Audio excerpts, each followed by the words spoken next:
Okay, wanted to make this video, with Dungeon Crusade out and show you like kind of how it works exactly. But it's just right now it's the summertime and it's tough to get the game out. And anyway, so I definitely want to release this. I'm super excited. I've been testing this for quite a while. I think it's absolutely 100% ready.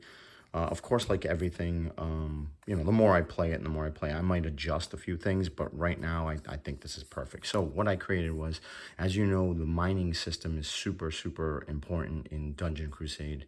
If you didn't know that, well, you know now, and it's crucial. But there's only one pickaxe, and the pickaxe is awesome. But I wanted to mod it and add something else to it, like I do with all these little add-ons. So the original pickaxe is 200 gold, and the system is, you're probably pretty familiar with it if you're looking at this video. And what I created was Bonebreaker, which is so just quick thing, these guides that I make and stuff, they're convoluted, and they're convoluted for specific reasons because I just like the way they look, and I think thematically it gets me into the storyline and stuff. But realistically, I mean, it has like 3 or 4 rules that you don't even have to remember. They're on the card. But first thing you're going to look at, this card, the Bonebreaker, which is a modified or a super pickaxe. It's 800 gold. And then you're going to see right here that it never dulls. And I don't want to get into it too much, but basically the other system, the way it works is if you use the original system of Dungeon Crusade where you have to roll every time you use it, and if you roll a 12, it goes down, 11, 12.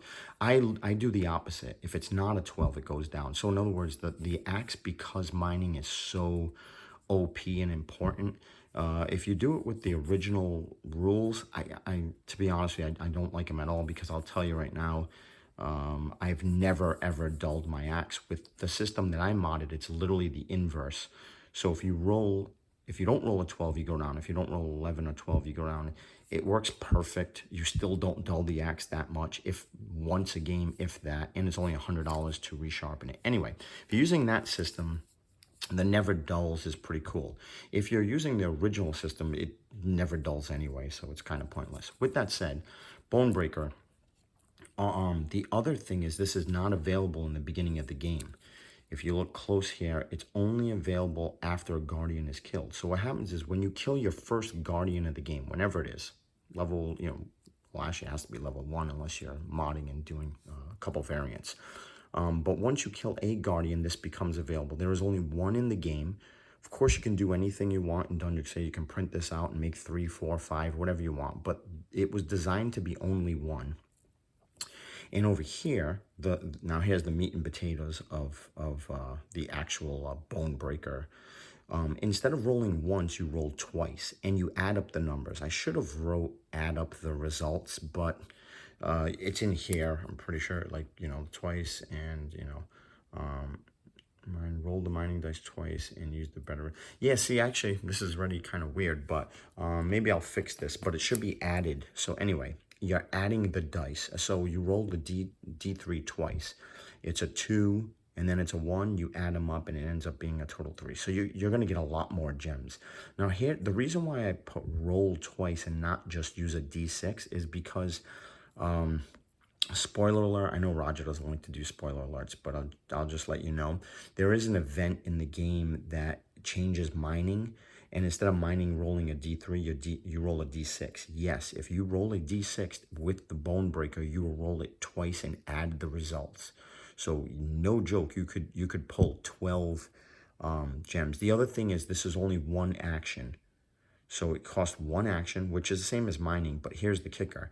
Once you do roll the die, whatever it is, and you roll it twice and you add them up, you have to roll a D3 and take that damage. That's kind of like an exhaustion. Because this is so powerful, it doesn't seem like a lot, but I'm telling you right now, you're doubling the mining and you're getting another action.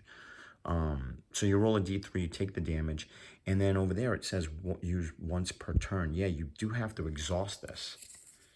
And you exhaust this, and it stays exhausted until the upkeep phase. And then what you do is upkeep phase, you literally just flip it back, and it's ready to be used. And the reason I have it exhausted is I don't want you know, you to pass this off to another hero and just keep using it. Because funny thing is, while I was testing it, I was trying to break it, and that's exactly what I did, and it literally broke the game because mining. So once again, if you look at this quickly, you might be like, I don't know, it seems kind of a lot, like you got to unlock it. Well, I had to mod it where you can't just get this thing right off the bat because it's funny as it sounds, I made this, I created this variant, you know, Bone Breaker, and I broke it. No pun intended. I broke it like instantly because that's what I did. I literally just used it over and over and over again. And before I know it, I had so many gems. I was like, okay, this is stupid. So I wanted to throttle it, and you know, you got to get the Guardian killed first. One Guardian, first Guardian. It unlocks it. Never dulls, and if you use my system, the never dulls is is pretty cool. It's a little bonus. 800 gold threshold is pretty expensive. So once again, it's a commitment. And then the rolling twice, you know, you're going to end up, what's going to happen is you're probably going to want to be mining a lot. But it's cool because it's only cost one action to mine, just like it does in Thunder Crusade. And that's why I didn't change that on the card. But the key is you can use that and then do something else. And it's like you did it twice. So in the original Dungeon Crusade, sometimes a lot, well, I should say a lot of times, like for a whole turn, I'll just mine, and I'm done. And I'll mine and mine again. In this one, you just do it once, and then you can actually go do something else, like go into a chamber and stuff. So when you add up all that, you had to have some kind of damage option, and you had to exhaust this thing. So anyway, that's Bone Breaker. Super excited about it. I hope you guys like it. I think it's awesome. I love this thing. I actually think it's perfect. And then the other thing is, quickly before I run out of time on my phone, this is the guide. I think it came out pretty good.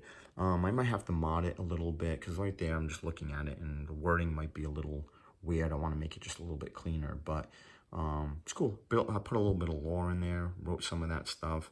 You know, here it is. And just to be clear, if you're looking at any of these things, when I say I write the lore, I'm writing like a paragraph or two. I'm spitting it into AI. It comes out looking a lot prettier and stuff. So, like, you know, once again, these are all free fan-built variants that are downloadable at BGG. So I'm not trying to make a dime on any of this stuff. This is what I like. I know how AI is such a tricky thing with, some people are very, I mean, I'm concerned with it in the board game world, but I mean, for fan stuff that you're not charging, come on. I mean, I think that's exactly what it's built for. But just in case you look at this and you read it and you're like, wow, no, I didn't write every single word like that, please. I'm a IT dude. I can't do that. But anyway, hope you enjoy it. It'll be up on BGG relatively soon. Thanks for watching.